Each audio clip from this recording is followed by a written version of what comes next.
በሰው ህይወት ውስጥ ከልደት በኋላም የማይቀር አንድ እውነት አለ። እርሱም ሞት ነው። ሞት የህይወት ፍጻሜ ቢሆንም ለሰው ልጆች ሁሉ በአንድ አይነት መልክ አይታይም። እያንዳንዱ ህዝብ ሞትን በራሱ እምነት፣ በባህሉ፣ በታሪኩና በህይወት ፍልስፍናው መሰረት ይተረጉማል። ለአንዳንዶች ሞት የሁሉ መጨረሻ ነው። ለሌሎች ደግሞ ከዚህ ዓለም ወደ ሌላ ዓለም የሚደረግ የጉዞ መጀመሪያ።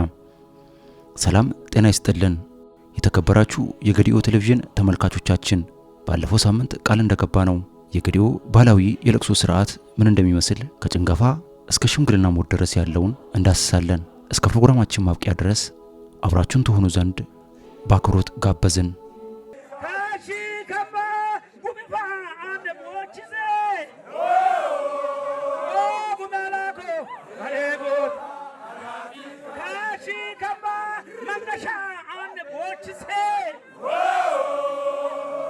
ታላቁ የሥነ ጽሑፍ ባለሙያ ኦስካር ዊልድ ሞትን ሲገልጽ በሰላም ማንቀላፋት ይላል። በዝምታ ሁሉን መቀበል፣ ከቡናማው አፈር ስር መንተራስ፣ ትናንትን ዛሬና ነገን መተው ሲል ጽፏል። ይህ አባባል ሞት ከፍተኛ ጸጥታ የሰፈነበት ምስጢራዊ ሽግግር መሆኑን ያሳያል። በደቡብ ኢትዮጵያ በሚኖረው የገዲኦ ሕዝብ ዘንድ ግን ሞት ከሰው መለየት በላይ የባህል፣ የክብር፣ የትውልድ ታሪክ እናም የማህበራዊ እሴቶች መገለጫ ነው። ሟቹ ማን እንደነበረ፣ ምን ያህል እድሜ እንደኖረ፣ ለማህበረሰቡ ምን እንዳበረከተ እናም እንዴት እንደሞተ ተመርምሮ የቀብርና የለቅሶ ስርዓቱ ይወሰናል።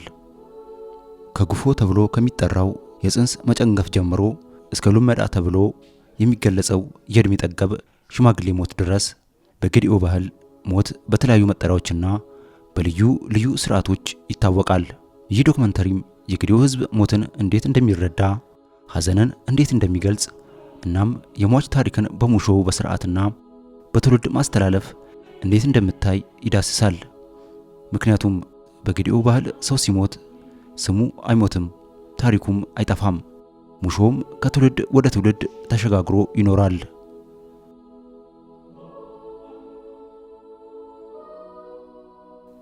ጉፎ ጽንስ መጨንገፍ የህይወት መጨረሻ ከህይወት መጀመሪያ በፊት ሊደርስ ይችላል። በገዲኦ ፏም ጽንስ ሲጨነግፍ ጉፎ ይባላል።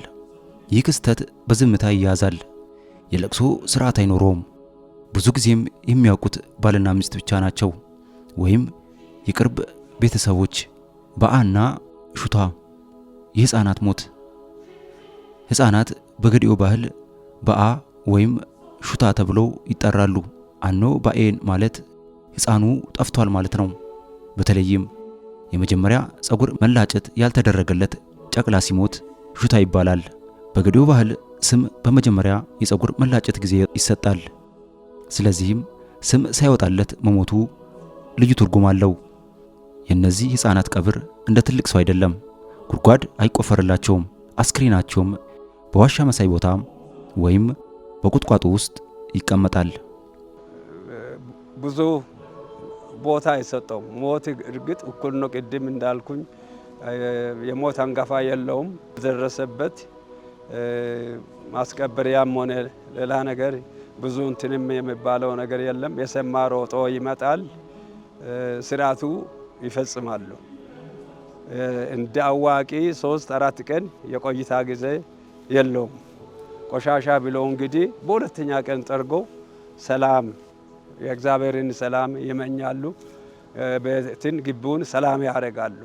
ዳንቄማ፣ ሉቤማና ሉመዳ በገዲኦ ባህል የሞት መጠሪያ በእድሜ ይለያያል። በወጣትነት የሚደርስ ሞት ዳንቄማ ይባላል። ለጎልማሳ ሰው ሉቤማ ይባላል። እድሜ ለጠገበ ሽማግሌ ደግሞ ሉመዳ ይባላል። ይህም ከበረ እንደማለት ነው። እያንዳንዱ መጠሪያ የሞቱን እድሜና ማህበራዊ ሁኔታ ያንጸባርቃል። እንግዲህ የሞት አንገፋ የለው እንደ እግዚአብሔር ሐሳብ ትልቅ ሰውም ማከለኛም እስከ ሕፃንም ይሄዳል ሞት በራሱ ጊዜ ማለት ነው። የትልቅ ሰው ሞት ሲሆን እንደ ገዳው ባህል ትልቅ ሰው ሲሞት ሞቴ አይባልም።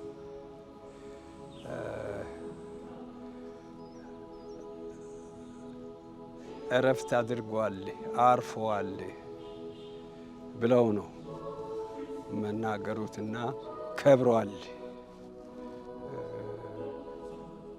ሉምሬ ነው የሚባለው በገዶፋ እበሊ ሉምሬ ይባላል። ሉምሬ ማለት ከብሯል፣ አርፏል ብለው ስለ ትልቅ ሰው ይናገራሉ። ይህ ሲሆን ደግሞ ወዳው እንዳረፉ ብዙ አይወራም። ቤተሰብ መጀመሪያ የራሱ ምክክር ይኖራል። ታሞም ይሁን በእድሜ ብዛትም ይሁን ካረፈ ቤተሰብ ልጆች ካሉት ልጆች ቤተ ዘመድ ሰብሰብ ብሎ ይናገራል። ስለ ስርዓቱ ስለ ቀብር ስርዓቱ መጀመሪያ መነጋገር አለባቸው። ግልጽ ሳይሆን ምንድን ነው በእጃችን ያለ ማስቀበሪያ ገንዘብ አለን ወይ? ብዙ ዘመድ ካለበት በርቀትም በቅርበትም ደግሞ ዘመድ ስለሚኖር እንዴት ማድረስ እንችላለን የሚለውን እንግዲህ ለሞት በወረቀት ሰው አይመጣም። ሰርግ ነው በወረቀት የሚጠራ። በራሱ በእግዚአብሔር ፍቃድ ሲሆን ሁሉም ብዙ ሰው ስለሚመጣ ምን ማድረግ አለብን የሚለውን ነገር ውይይት ውስጥ ይገባሉ። ማስቀበሪያውን ሁሉ ዝግጅት ካደረጉ በኋላ ማን ይላክ፣ እንዴት እናድርገው፣ ወደ ርቀትም በቅርበትም ላሉ ዘመድ እንዴት እናዳርስ። እንደ ዛሬ ስልክ የለም። በእግር መድረስ ያለበት በእግር ይደርሳል። በፈረስ የሚደረስበት ከሆነ በፈረስ ወደ ዘመዶቹ ይደረስና መልእክቱ ይተላለፋል። ዳኖ የባለ ስርዓት እርከን ውስጥ ያሉ ሰዎች ሲሞቱ ልዩ ስርዓት ይከተላል። ለምሳሌ ሀይቻ ሲሞቱ ሞት አይባልም፣ አንጩፋ ሊቂንሴ ተብሎ ይገለጻል። የቀብር ስርዓቱ በሌሊት ይካሄዳል። የቅርብ ቤተሰብ ብቻ ይሳተፋሉ። ይህ ስርዓት ዳኖ ተብሎ ይጠራል። ኮራሁና ወይም ቆሻሻ መጥረግ ከቀብር በኋላ የሚደረግ አስፈላጊ ስርዓት ኮራሁና ነው። በዚህ ስርዓት ቆሻሻ ይጠረጋል፣ ከብት ይታረዳል፣ ወዳጅ ዘመድ ተሰብስበው ሞትን ይረግማሉ። በዚህ ቀን በሟቹ ስም ማልቀስ አይፈቀድም፣ ፋሮ ይባላል። ይህም መጥፎ ምልክት ተብሎ ይቆጠራል። ለቅሶ ከተፈጸመ ሌላ ሞት ሊመጣ ይችላል ተብሎም ይታመናል። መጨረሻ እንግዲህ ባዳ የሚባል ነገር አለ። ከለቅሶ በኋላ ቤተሰብ ሴት ልጆች ከሆኑ ከሶስተኛ ቀን አማቾች ማለት ነው። በሶስተኛው ቀን ድንኳኑ ይነቀላል፣ ወደ የቤታቸው ይሄዳሉ። ምንድን ነው ያሉት? በዛን ሰዓት ከመሞታቸው በፊት ለልጆቻቸው ምን ብለዋል? ለሀገር ምን ብለዋል? ለጎረቤት ምን ብለዋል? ምን ኑዛዜ ሰጥቷል? እንዴት ባርከዋል? እንዴት መርቀዋል? የሚል ጥያቄ ደግሞ ከጎረቤትና ከአካባቢ ሽማግሌዎች ተሰባስቦ ቤተሰቡን ይጠይቃሉ። ቤተሰብ በሚጠየቅበት ጊዜ የሟቹ እህት ካለች መጀመሪያ የምትጠየቀው እሷ ናት። ምንድን ነው ላንቺ የነገረው ነገር ካለ ያኔ በህመሙ ወቅት ጠርቶ አንዳንድ ምክሮች ለልጆች ምን ምክር ሰጠ፣ ለቀሪ ሰው ምንድን ነው ያለው የምለውን ነገር ከቤተሰብ መጀመሪያ የሟቹ እህት፣ ከዛ በኋላ ወደ ልጆቹ፣ ከዛ ሶስተኛ ወደ ጎረቤት ሰው እስቲ የሰማችሁትን የተረዳችሁትን ለመጠየቅ ሄዳችሁ ምን ብለው ነበር የተባለው ነገር ካለ ግለጹ ይባላል። የሰማችሁትን ተናገሩ ይባላል። ይናገራሉ። ከዛ በኋላ ምርቃት ካለ መርቋል። እርግማን ሆኖ ቅሬታ ካለበት ለዚህ ቅሬታ ምን ይሻላል ወደሚለው ሄደው ደግሞ ጠያቂዎች አሉ። እንደ ባህል ይህንን ችግር የሚፈታ ማን ነው? ችግር ፈቾች ስላሉ ይህንን ነገር ውሎ ሳያድር ረግሟልና ይህንን ችግር በአስቸኳይ ሄዳችሁ ጨርሱ፣ ይህንን የሚያስጨርሱ ሰዎች አሉ ብለው በሚናገሩበት ጊዜ ሄደው ያስጨርሳሉ። ከዛ በኋላ ሰላም እንግዲህ ሰላም ይሆናል። ብዙ ስለ ልቅሶ ደግሞ ማሰብም ብዙ አይፈልግም። ከዛ በኋላ ይጽናናሉ። መጽናናት ይስጣችሁ ብለው ደግሞ ቀስ በቀስ ከጎረቤት የሚገባ አጽናንተው ወደ ቤቱ ይመለሳል። የሙሾ ስርዓቶች። ሰው ሲሞት የሚነገረው ታሪክ። ሞት በሰው ልጅ ሕይወት ውስጥ የማይቀር እውነት ነው። ነገር ግን ሰው ሲሞት የሚቀረው ዝምታ ብቻ አይደለም። የሚቀረው ታሪክ ነው፣ ስም ነው፣ ክብር ነው፣ ለሌሎች ያደረገው በጎ ሥራ ነው። በጌዲኦ ባህል ይህን ሁሉ በቃል በዜማ በእንባና በግጥም የሚገለጸው ስርዓት ሙሾ ነው። ሙሾ ለቅሶ ብቻ አይደለም። ሙሾ የሟቹን ሕይወት የሚተርክ ቃል ነው። የትውልድ መዝገብ ነው። ሰውየው ማን እንደነበረ ለማህበረሰቡ የሚያወሳ የቃል ታሪክ ነው። በሙሾ ውስጥ ሐዘን አለ፣ ክብርም አለ፣ ምስጋናም ይኖራል። እንዲሁም ትምህርትም አይጠፋበትም። በጌዲኦ ማህበረሰብ ውስጥ ለሁሉም ሰው ተመሳሳይ ሙሾ አይደረግም። ማን እንደሞተ፣ በምን ዕድሜ እንደሞተ፣ ለማህበረሰቡ ምን እንዳበረከተም፣ ምን ያህል ክብር እንዳለው እነዚህ ሁሉ የሙሾን አይነት ይወስናሉ። ከዛ በኋላ ቀብሩ ስርዓት ይህ ትልቅ ሰው ነው፣ ታዋቂ ሰው ነው፣ ሀገር የማያውቀው ነው ሲባል የለቅሶ አይነት ይኖራል። የለቅሶ አይነት እንግዲህ በሁለት ይከፈላል። ታጋይና አንዳንድ የዱር አራዊትን ገዳይ ከሆነ ቦችሳ አለ፣ እንጉርጉሮ ማለት ነው። ቦችሳ አለ፣ ታሪክ ይነሳበታል። በጀግንነትም ይሁን በአራሽነትም ይሁን በንግድም ብርቱ ሰው ከሆነ ያ ሁሉ እንግዲህ እየተነሳ ማስለቀስ ዜማውን በቃ ያበረታታል። ስለ ሰውየው ስራው ሁሉም እንዲያስበው ያደርጋል። ቦችሳ ሁለተኛ ውልሻ የሚባል አለ። ይሄ ደግሞ ቦችሳ ለዛ ለቀኑ ለቀብሩ ቀኑ ሲሆን፣ ውልሻ ደግሞ ለስንት ቀን ለዚህ ሰውየው ውጪ ህዝቡ እንዲያውቅ የሚራራ ሁሉ ደርሶ እንባውን እንዲያወጣ ለስንት ቀን ይህም ማስለቀስ አለብን።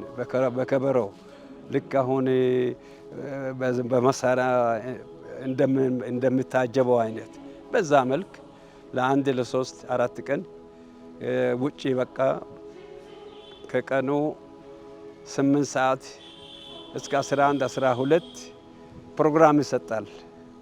በዛ ሁሉ ያስለቅሳሉ። ለወጣት የሚደረግ ሙሾ። ወጣት ሰው በእድሜ ሳይጠግብ ህልሙን ሳያሳካ ሲሞት የሚደረገው ሙሾ ነው። በማይመለስ ጉዞ ላይ የሄደን ወጣት የሚሸኝ እጅግ ስሜታዊ የለቅሶ አይነት ነው። በዚህ ሙሾ ውስጥ በተለይ የሚታየው ለምን በዚህ እድሜ የሚለው የልብ ጥያቄ ነው። ጋዳ። በከበሮና በግጥም የሚቀርብ ሙሾ። ጋዳ በአመሻሽ ጊዜ ትልልቅ ሰዎችና ጎረቤቶች ተሰብስበው በከበሮና በግጥም የሚያቀርቡት የሙሾ ስርዓት ነው። በዚህ ጊዜ ጨኮ የሚባል የበሬ አጥንትን በማጋጨት ልዩ ድምጽ ይፈጥራል። ይህ ድምጽ ሐዘኑን ያጠናክራል። በመንደሩም ሁሉ የሞት መርዶ እንዲሰማ ያደርጋል። በጋዳ ውስጥ ሟቹ ማን እንደነበር፣ ለማህበረሰቡ ምን እንዳደረገ እናም የትኛው የክብር ቦታ እንደነበረ በግጥም ይገልጻል። ቦችሳ። በቡድንና በዜማ የሚቀርብ ሙሾ። ቦችሳ በቡድን በአንድ ድምጽ በዜማ የሚቀርብ ሙሾ ነው። አንድ ሰው የሙሾን መሪ ቃል ይጀምራል። ሌሎች በአንድ ልብ ይመልሱለታል።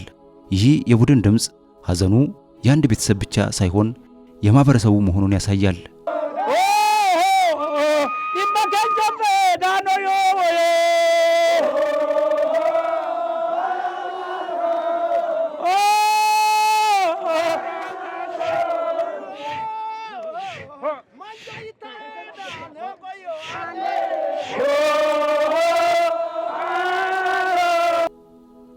ጌራርሳ የጀግና ሰው ክብር።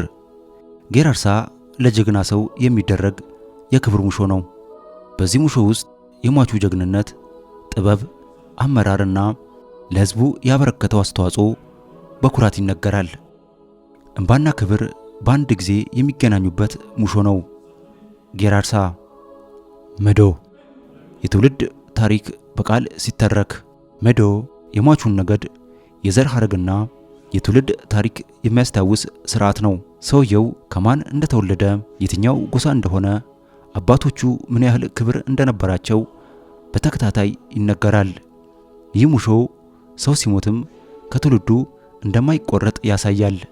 ወልድሻ ሞቅ ያለ በጣም ስሜታዊ የሙሾ አቀራረብ ነው። በቃላቱ በቀጥታ ልብን ይነካል። የቤተሰብ ሐዘን፣ የጓደኞች ትዝታ እናም የህይወት አጭርነት አጠር ባሉ ቃላት ይገለጻሉ።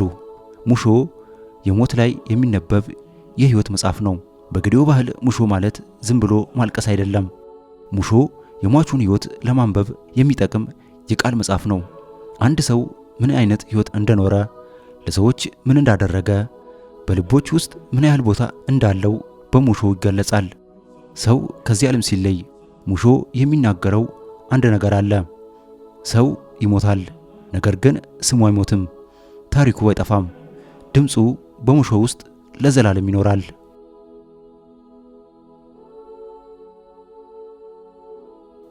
የቀብር ስነ ስርዓት፣ የመጨረሻ ሽኝትና የህይወት ትርጉም።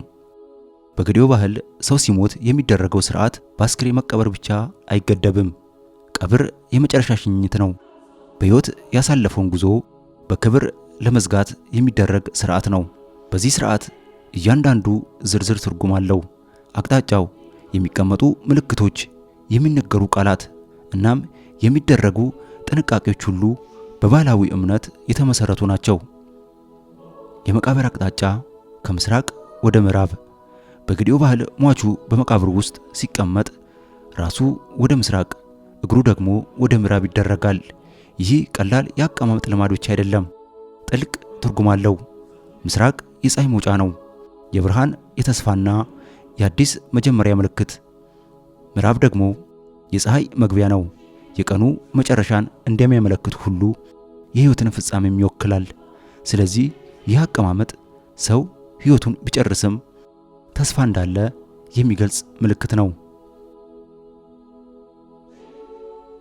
ጋርቤ በመቃብር ላይ የሚቀመጥ ምልክት። በመቃብሩ ላይ ጋርቤ የሚባል እንጨት እናም ቁልቋል ይቀመጣል። ይህ የመቃብር ምልክት ብቻ ሳይሆን የሟቹ መታሰቢያ ነው። ቤተሰቡና ዘመዶቹ ወደ መቃብሩ ሲመጡ ይህ ምልክት የተኛበትን ቦታ ያሳያል። በተመሳሳይ ሁኔታም ሟቹ የማህበረሰቡ ትዝታ ውስጥ እንዳለም ያስታውሳል። ሰው በአደጋ ወይም በድንገት ሲሞት አስክሬኑ ወደ ቤት አይገባም። በዳስ ውስጥ ከቤት ውጪ በተዘጋጀ ቦታ ይቆያል። ይህ ልማድ ሌላ ሞት እንዳይከተል በማመን የሚደረግ ባህላዊ ጥንቃቄ ነው። ድንገተኛ ሞት ከተፈጥሯዊ ሞት የተለየ እንደሆነም በመታየቱ ስርዓቱ ልዩ ይሆናል። በጌዲዮ ባህል ራስን ማጥፋት እጅግ የተወገዘ ነው። በዚህ አይነት ሞት ላይ የተለመደ የሙሾ ስርዓት አይደረግም። አስክሬኑ አይከፈንም። እናም ብዙውን ጊዜም ራሱን ያጠፋ ሰው ራሱን ባጠፋበት ቦታ ይቀበራል። ይህ ልማድ ራስን ማጥፋት በማህበረሰቡ ዘንድ እንደ ከባድና ያልተፈለገ ድርጊት መታየቱን ያመለክታል። በዛው በራሱን ባጠፋበት እንግዲህ ምንም ማድረግ አይቻልም ብለው በዛው ነው አዝነው። አሳዛኝ ሞት ነው። በጣም አስቸጋሪ ነገር ነው። እሱ እንግዲህ እንደ ሁኔታ አድርጎ እዛው በወደቀበት ያስቀብራሉ። ውጪ ሰው ከሞተ ወደ ቤት አይገባም። ወንዝ ይዞ ሄዶ አስክሬኑ ከተገኘ ወደ ቤት ይዞ አይመጡም። እዛ ወንዝ ዳር ነው የሚቀበረው። ይሄ ያለው ነው። እንደዛ ነው እንግዲህ። ምክንያቱም ውጪ ነው የሞተው።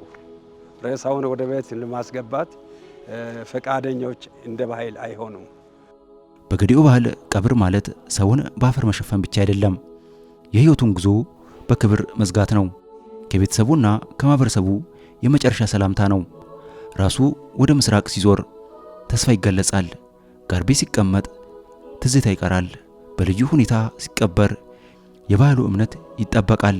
እንዲሁም ይህ ስርዓት አንድ ትልቅ መልእክት ያስተላልፋል።